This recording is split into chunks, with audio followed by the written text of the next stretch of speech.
ఎర్ర జెండ నీయలో ఎర్రనిది జెండ నీయలో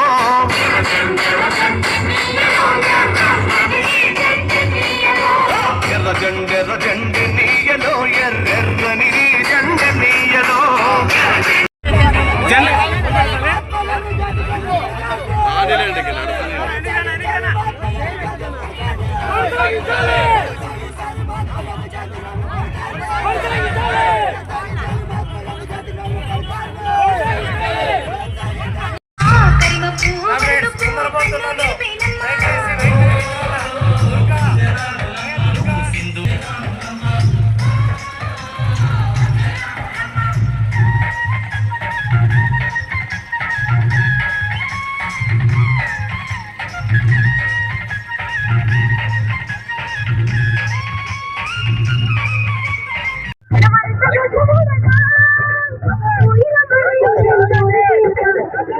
మహాత్మా గాంధీ గ్రామీణ ఉపాధి హామీ పథకాన్ని కొనసాగించాలని డిమాండ్ చేస్తూ నిన్నటి నుంచి కూడా పాదయాత్ర నిర్వహిస్తా ఉన్నాం.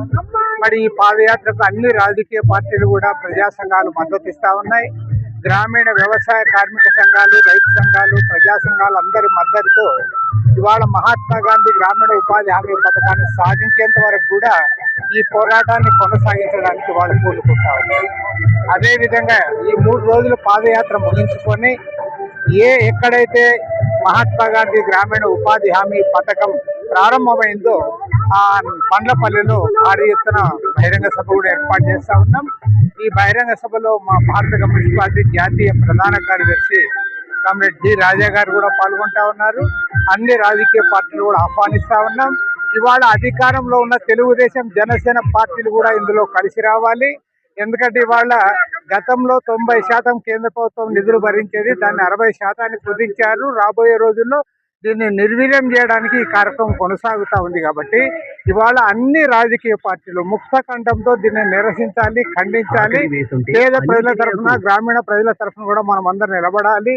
ఇవాళ పల్లెల్లో ఇంతో చిన్న సన్నకారు రైతులు, పేద వర్గాల వారు, చేతి వృత్తుల వారు, వ్యవసాయ కూలీలు వారందరూ కూడా బతికి బట్టగడతా ఉన్నారంటే గ్రామీణ ఉపాధి హామీ పథకం వల్లనే వాళ్ళంతా కొనసాగుతా ఉన్నారు. దాన్ని దృష్టిలో పెట్టుకొని ఈ కార్యక్రమం కొనసాగించాలని కోరుతాను.